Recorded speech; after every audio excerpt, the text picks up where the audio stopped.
오늘 말씀의 제목은 가정회복입니다. 구약 성경의 맨 마지막에 나온 책이 말라기인데 오늘 말라기 말씀 두 번째 시간이 되겠습니다. 지난 주간에 여러분들에게 말씀드렸듯이 말라기라 하는 이 말씀은 바벨론 포로에서 돌아온 이후 바벨론 포로 귀환 후에 쓰여진 말씀이라 하는 것을 여러분 다시 기억해 주시길 바랍니다.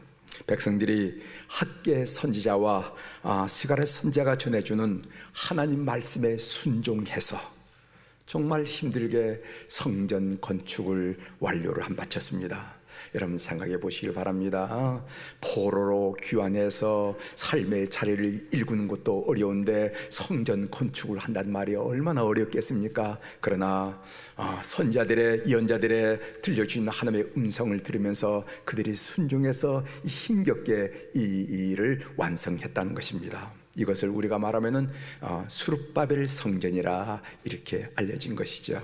여러분, 솔로몬이 지은 솔로몬 성전, 두 번째 포로 귀환 이후에 지어진 수룹바벨 성전, 그리고 헤롯 성전, 이렇게 성전이 있는데 이곳이 오늘 말씀하고 있는 내용이 수룹바벨 성전이라 하는 것을 기억하십시오.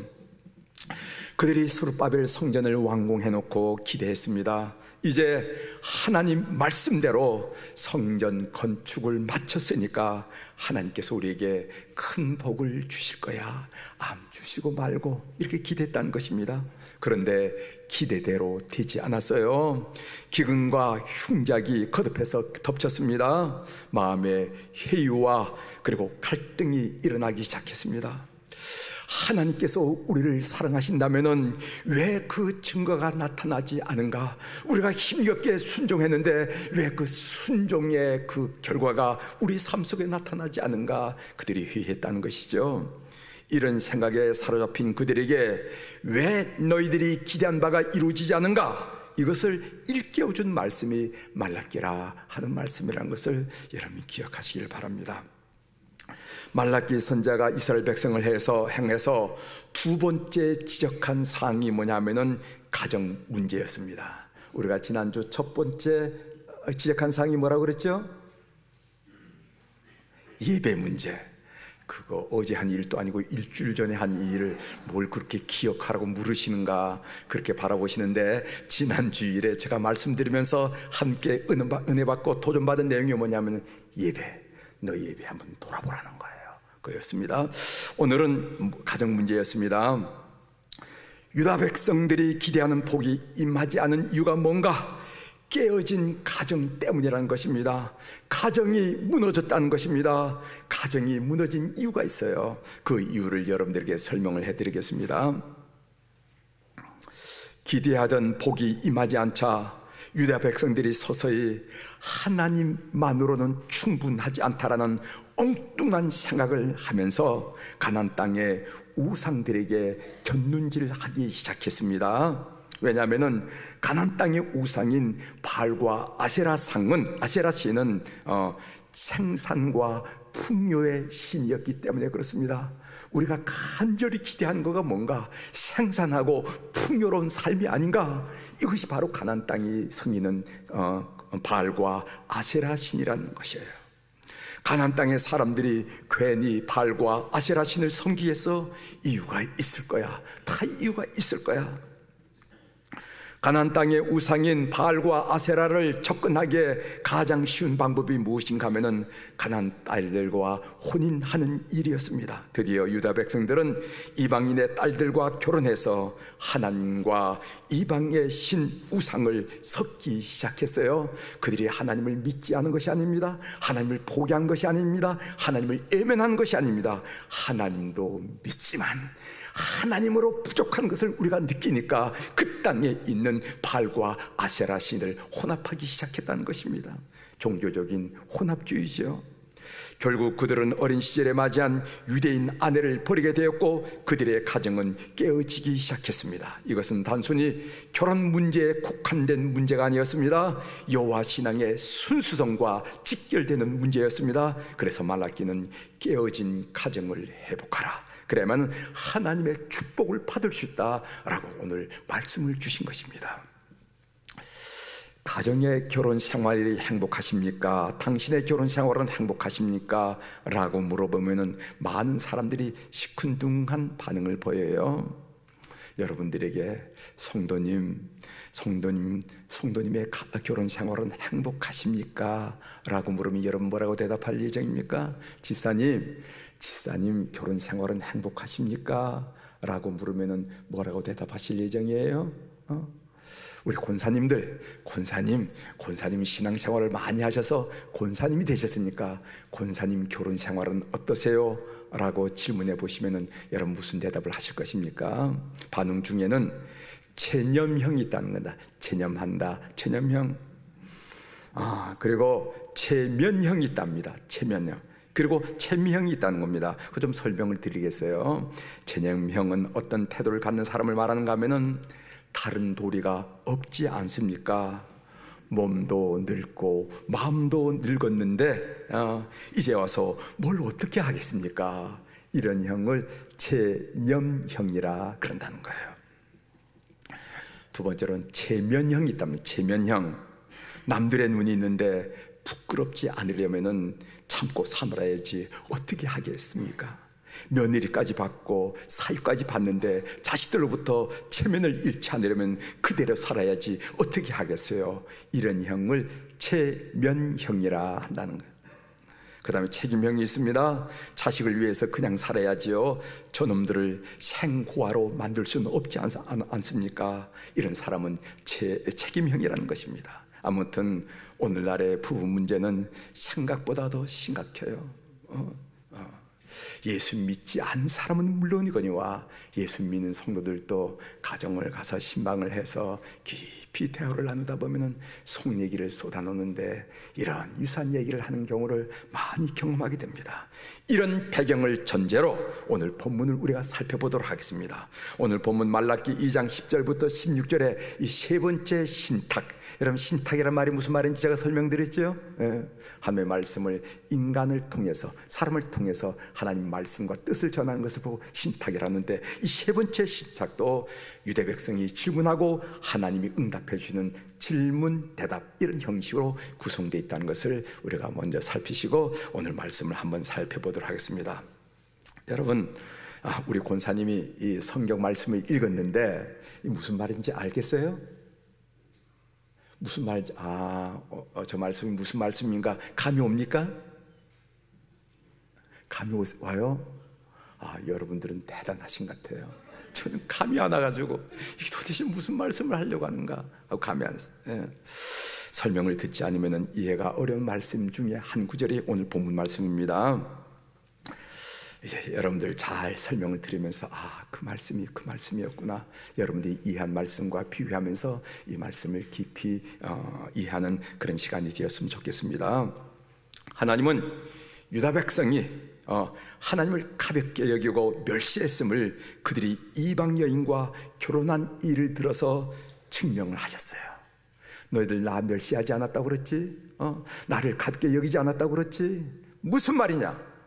너희들의 결혼 생활이 바로 하나님을 멸시하고 하나님을 무시한 그 흔적이다 하면서 그 결혼 생활을 들어서 증명을 하는 것을 보게 됩니다.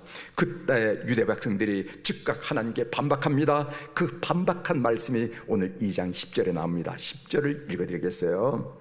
우리는 한 아버지를 가지지 아니하였느냐? 한 아버지께서, 한 하나님께서 지으신 바가 아니냐? 어찌하여 우리 각 사람이 자기 형제에게 거짓을 행하여 우리 조상들의 언약을 욕되게 하느냐? 여러분, 이 말씀은 이런 뜻이 있습니다. 우리 모든 인류는 한 아버지, 한 아담의 우리 자손들이 아니냐? 유대인이든 이방인이든 다 한 하나님께서 지으신 것이 아니냐? 하나님은 유대인만 지으시고 이방인들은 다른 데서 태어나느냐? 그렇지 않지 않느냐? 우리가 이방 여인과 결혼한 것이 어찌하여 우리 조상들의 언약을 욕되게 한 일이 되겠느냐? 우리가 여호와 하나님 신앙, 여호와 신앙을 포기한 적이 한순간도 없었다. 그런데 이 말이 무슨 말인가? 이런 이야기예요. 유대인들은 이렇게 이방인과의 결혼을 합리화했습니다. 그러나 하나님은 그들의 억지 주장을 이렇게 반문합니다. 그 반문한 내용이 11절에 나옵니다. 유다는 거짓을 행하였고 반박했죠. 이스라엘과 예루살렘 중에서는 가증한 일을 행하였으며 유다는 여호와께서 사랑하시는 그 성결을 욕되게 하여 이방신의 딸과 결혼하였으니, 하나님은 이방 여인과 결혼하는 것이 뭐가 잘못됐어요? 라고 이스라엘 백성들이, 유다 백성들이 얘기하자 이렇게 하나님이 반박하셨어요. 하나님은 유대인들이 이방 여인과 결혼한 것이 얼마나 잘못된 선택이고 잘못된 행동인지 세 가지를 들어서 말씀하셨는데, 첫 번째로는 내 사랑하는 아내에게 거짓을 행한 것이야. 두 번째로는 이 유다 공동체, 이 특별한 공동체에 가증한 일을 행한 것이야. 세 번째로는 너희들이 믿고 너희들이 신뢰한 여호와 하나님께는요, 그분이 사랑하는 성결을 욕되게 한 일이야 하면서 하나님께서 반박하는 것을 보게 됩니다. 여기에 성결이라는 말이 있는데, 여러분 성결, 성경 여백에 있는 줄을 보면은, 관주 성경에 보면은 주 1하고 관주를 달아놨어요. 줄을 보면은 성소라라는 의미도 쓰인다 하는 말로 성소라 하는 단어가 있는 것을 여러분이 성경 여백에서 확인할 수 있을 것입니다. 이방인 여인과의 결혼은 단순히 결혼 문제가 아니라 우상 숭배와 직결되기 때문에 하나님의 거룩한 성소를 더럽히는 일이 된다는 겁니다. 더럽히는. 하나님은 이런 자들을 모두 야곱의 장막 가운데서 끊어버리겠다고 강난오조로 책망하는 것을 보게 됩니다. 12절입니다. 말라기 2장 12절. 이 일을 행하는 사람에게 속한 자는 깨는 자나 응답하는 자는 물론이요, 만군의 여호와께 제사를 드린 자도 여호와께서 야곱의 장막 가운데서 끊어버리시리라. 여기 보면 깨는 자나 응답하는 자라라는 말이 나오는데, 이것은 이 일을 부추기는 자, 다시 말하면 이방인과 결혼하는 것이 뭐가 문제요? 그 사람도 결혼했잖아, 너 누구도 결혼했잖아, 너 한번 해, 이렇게 이방인과의 결혼을 부추기는 자나 그 부추김에 응한 자를 말하는데, 이들은 이방인처럼 하나님 백성의 울타리 밖으로 쫓아내 버리겠다는 겁니다. 야곱의 장막 가운데서 끊어버리시리라 하면서 하나님의 선택받은 공동체에서 내치겠다, 이런 말씀을 하셨습니다. 그들은 이방 여인과 결혼한 일을 가볍게 생각했을지 모르지만은 하나님은 그 일을 아주 심각하게 생각하고 단호하게 처리하시겠다고 말씀하셨습니다. 하나님의 시각과 유대 백성의 시각이 얼마나 다른지를 알 수가 있지 않아요? 기준은 언제나 하나님의 시각입니다. 우리 눈에 괜찮다고, 사람들이 괜찮다고 여기는 거, 그렇다고 괜찮은 것이 아니라는 것입니다. 한 줌의 누룩이 온 밀가루 반죽을 부풀어 오르게 하듯이 이방인을 그 가정에 불러들임으로 말미암아, 이방 여인을 그 가정에 불러들임으로 말미암아 가까이는 한 가정을, 멀게는 한 민족 공동체를 타락시키는 일이라는 것을 주님께서는 아시고 이렇게 말씀하시는 것입니다. 그래서 하나님은 이 일을 단호하게 처리하시겠다는 거예요. 유대 백성은 이렇게 어릴 때 맞이한 유대인 본처를 버리고도 하나님께 제사를 드린다고 하였습니다. 13절에 나옵니다. 너희가 이런 일도 행하나니 곧 눈물과 울음과 탄식으로 여호와의 제단을 가리게 한도다. 그러므로 여호와께서 다시는 너희의 봉헌물을 돌아보지도 아니하시며 그것을 너희 손에서 기꺼이 받지도 아니하시거늘. 이 말씀은요, 하나님은 그들이 제사를 드리면서, 유다 백성이 제사를 드리면서 눈물을 흘리고 울음을 울고 탄식을 하면서 여호와의 제단을 덮을지라도 우리가 잘못했습니다 하고 눈물과 울음과 탄식으로 여호와의 제단을 덮을지라도 그들이 드리는 봉헌물에는 눈길조차 주지 않고, 그리고 그들의 제물을 결코 받지 않을 것이라고 말씀하셨다는 것입니다. 그랬더니 하나님이 유대 백성의 제사를 받지 않겠다고 했더니까 그들이 또 항변합니다. 도대체 하나님 무엇 때문입니까? 도대체 무엇 때문입니까? 그 말씀이 14절에 나옵니다. 읽어보겠습니다. 너희는 이르기를 어찌 때문이니까? 도대체 무엇 때문입니까? 하는도다. 이는 너와 내가 어려서 맞이한 아내 사이에 여호와께서 증인이 되시기 때문이라. 그는 내 짝이요 너와 서약한 아내로 돼 내가 그에게 거짓을 행하였도다. 하나님께 대답하십니다. 하나님께서 대답하십니다. 내가 증인이다. 내가 다 봤다. 내가 다 봤다. 그 여인은 내 짝이요 너와 서약한 아내였지만 내가 버리지 않았느냐 라고 우리 하나님이 증인이라고 말씀하고 계시는 것입니다. 버림받은 아내의 서럽고 아픈 눈물이 여전히 흘러내리는데 어떻게 내가 내 제사를 받겠느냐 하는 말씀이에요. 하나님께서 지적한 사항은 깨어진 가정이었습니다. 그리고 말라기 2장 15절에 보면 결혼의 목적을 밝혀주신 겁니다. 너희들 왜 결혼하니? 결혼의 목적을 밝혀주십니다. 읽어드리겠어요. 15절. 그에게는 영이 충만하였으나 오직 하나를 만들지 아니하셨느냐? 어찌하여 하나만 만드셨느냐? 이는 경건한 자손을 얻고자 하심이라. 그러므로 내 심령을 삼가 지켜 어려서 맞이한 아내에게 거짓을 행하지 말지니라. 오직 하나를 만들지 아니하셨느냐? 하나님께서 아담을 위해서 여자 하나 하와만 만들지 아니하셨느냐? 하나님께서 둘, 셋, 넷, 다섯을 만들 능력이 없어서 하나만 만들 아니? 하나님께 능력이 없어서 하와 하나만 만들 줄 아니? 결혼이라는 것은 한 남자와 한 여자가 결합하여 한 가정을 이루는 것이야. 그렇게 하신 이유를 밝혀주고 있는데, 그렇게 하신 이유가 뭐냐면 경건한 자손을 얻기 위하기 때문에 그렇다는 것입니다. 이는 경건한 자손을 얻고자 하심이라. 결혼의 목적은요, 경건한 자손을 얻는 데 있다는 것입니다. 사랑하는 여러분들이 결혼한 목적이 무엇입니까? 그리고 여러분들의 자손들을 결혼시키는 목적이 무엇입니까? 성경은 밝히 말하고 있습니다. 결혼의 목적은 경건한 자손을 얻는 데 있다는 거예요. 그러면 구체적으로 어떤 가정으로 회복되어야 될까요? 묵상 중에 깨달은 내용을 여러분들과 함께 나누려고 합니다. 첫 번째, 하나님 중심의 가정으로 회복하자. 반드시 그렇게 되기를 주의 이름으로 축원합니다. 가정의 믿음 생활이 중요한 이유가 있어요. 여러분이 믿고 천국 가는 건 너무도 소중한 일이지만은 우리가 이 땅에서 가정의 믿음 생활이 중요한 이유는 부부 사이에 죄가 있으면은요 행복할 수 없기 때문에 그렇습니다. 여러분, 최초의 부부인 아담과 하와를 보십시오. 그들에게 죄가 없을 때는 참으로 행복했습니다. 서로를 향하여 아담이 하와를 바라보고 하와가 아담을 바라보면서 고백한 내용이 뭔지 여러분 성경에 나와 있잖아요. 당신은 내 살 중에 살이요 내 뼈 중에 뼈리라, 이렇게 고백하는 겁니다. 아담이 물끄러미 하와를 바라보면서 당신은 내 뼈 중에 뼈고 나의 살 중에 살이에요. 또 하와가 아담을 물끄러미 쳐다보면서 당신이야말로 내 뼈 중에 뼈요 살 중에 살이라고 세상에 더 표현할 수 없는 그런 사랑의 고백을 한 것을 우리가 성경에서 읽을 수가 있습니다. 그러나 하나님의 명령을 어기고 선악과를 따먹는 순간부터, 무서운 죄를 범하는 순간부터 이 행복한 사랑의 보금자리는 산산조각이 나고 말았습니다. 그때 그들이 서로를 향해서 뭐라고 소리 지르는지 아십니까? 너 때문에 내가 망했다는 거예요. 너 때문에 내가 망했다. 여러분, 아담이 뭐라고 했습니까?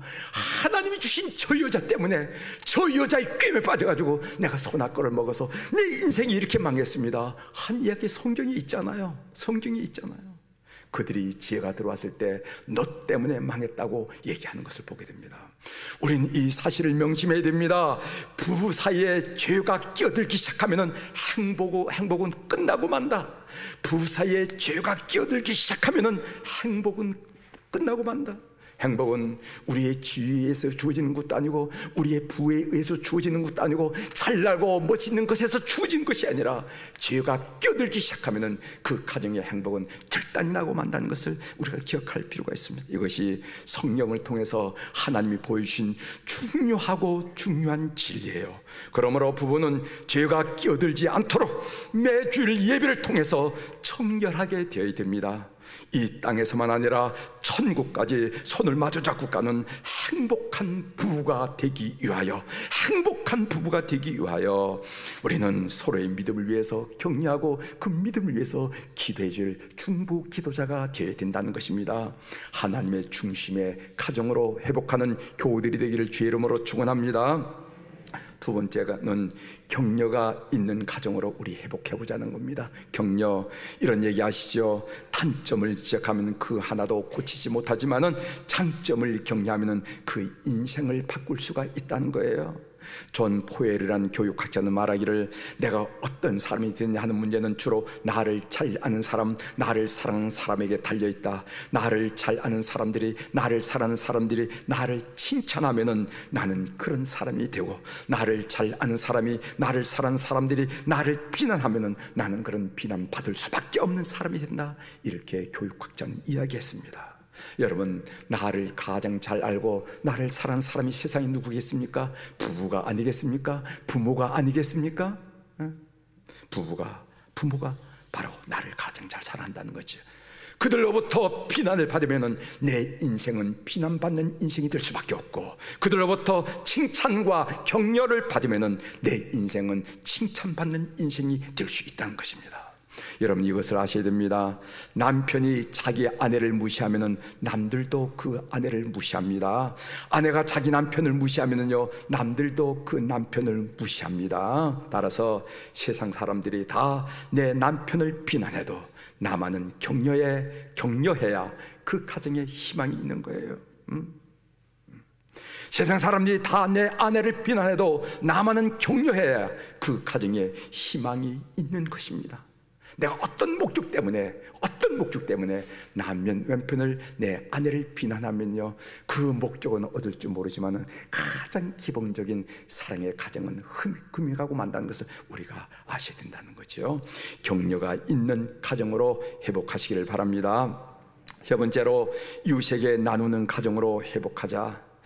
예수 믿는 가정은 받아서 행복한 가정이 아니라 줌으로 행복한 가정이 예수 믿는 가정입니다. 예수 믿는 가정은요, 세상의 가정과는 가치관이 다릅니다. 사는 목적과 사는 방법이 다르다는 것입니다. 누가복음 6장 38절에 보면은, 주라 그리하면 너희에게 줄 것이니 곧 후이 되어 누르고 흔들어 넘치도록 하여 너희에게 안겨주리라. 너희가 헤아리는 헤아림으로 너희도 헤아림을 도로 받을 것이니라. 이렇게 말씀하셨어요. 지인으로부터 탈출의 빈차라라는 그런 글을 받았습니다. 저는 저에게 오는 이런 메시지들, 문자 메시지들 그냥 못 본 척 그렇게 지나치잖아요.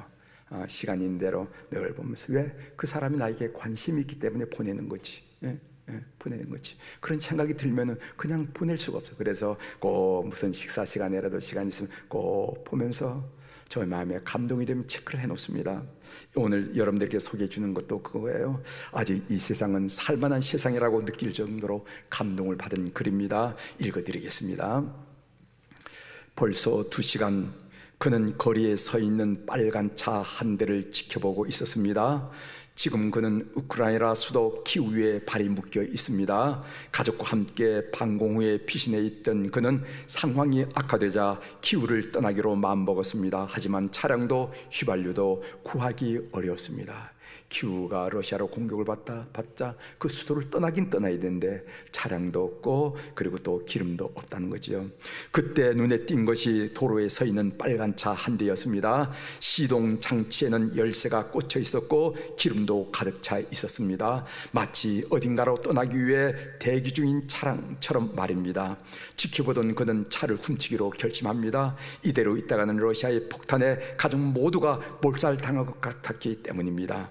2시간 후에도 차량 주인이 나타나지 않자 그는 차를 훔쳐 가족과 떠났습니다. 무사히 키우를 빠져나오긴 했지만 그는 차를 타고 가는 내내 죄책감에 시달려야 했습니다. 그가 차를 훔친 탓에 누군가 키우를 탈출하지 못하고 목숨을 잃었을지도 모릅니다. 그는 차를 뒤진 끝에 글로브 박스, 여러분 운전 조수석 앞에 있는 것을 보고 글로브 박스라고 하죠. 글로브 박스에서 차주의 전화번호를 찾아냈습니다. 미안합니다. 내가 가족을 구하기 위해서 당신 차를 훔쳤어요. 전화를 건 그는 떨리는 목소리로 이렇게 고백했습니다. 차 주인의 첫 마디는 뜻밖에도 하나님 감사합니다, 하나님 감사합니다 였습니다. 차주는 주춤내는 그에게 걱정 마세요. 내게는 차가 4대가 있었고 우리 가족들은 그중 한 대인 집차로 이미 탈출을 했습니다. 그리고 안심시켰습니다. 이렇게 덧붙였다는 거죠. 뭐라가 덧붙냐면은 나머지 차는 기름을 채우고 열쇠를 꽂은 채로 각각 다른 장소에 세워뒀습니다. 글러브 박스에는 제 전화번호를 남겼고요. 나머지 세대의 차량들에서 전부 연락이 왔어요. 곧 평화가 올 거예요. 몸 조심하세요. 이런 얘기를 하더라는 것이죠. 자, 주인은 누군가 차를 훔쳐 생명을 구하기를 간절히 기도했던 것입니다. 차를 훔쳐 포탄이 쏟아지는 전쟁터를 탈출하기를, 한 명이라도 더 살아남아 주기를, 그래서 전쟁 없는 세상을 다시 만나기를 바랐던 것입니다. 이 사연은 우크라이나의 전직 외교관인 알렉산드로 세르바가 지난 5월 2일 빨간 차랑 사진과 함께 트위터에 공유하면서 세상에 알려진 내용이라는 거죠. 인간은 어리석게도 오늘날 이 문명의 시기인 21세기에도 죽고 죽이는 전쟁을 계속하지만은, 그런 절망 속에서도 세상에는 누구라도 사람이라면 반드시 살아주기를 간절히 바라는 작은 영웅들이 있다는 것입니다. 그런 사람들이 있는 한 인류에게는 아직 희망이 있다고 이렇게 믿어도 좋을 것 같아요. 이웃에게 나누는 가정으로 회복하시기를 주의 이름으로 권면합니다. 세상 사람들은 악착같이 얻고 누리고 하려고 하는 거예요. 이게 세상이 누구든지. 그런데 우리 그리스도인들은 어떤 가치관을 가지고 사느냐면 손을 펴서 나누려고 한다는 것입니다. 그리스도인들은 세상과 다른 가치관을 가지고 사는 사람이라는 거예요. 본문을 묵상할 때 15절의 말씀이 잔영처럼 마음에 남았습니다. 15절 중반절에 무슨 말씀인가 하면요, 이는 경건한 자손을 얻고자 하심이라. 사랑하는 성도 여러분, 결혼의 목적이 무엇이라고 생각해 오셨습니까?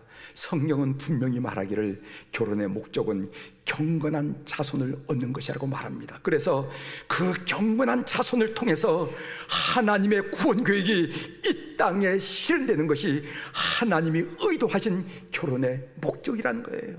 결혼은 하나님의 나라를 이루가는 일에 참여하는 놀라운 신비라고 성경이 이야기하는 겁니다. 결혼은 장난이 아니라는 겁니다. 관능의 끝이 아니라는 겁니다. 정욕의 끝이 아니라는 겁니다.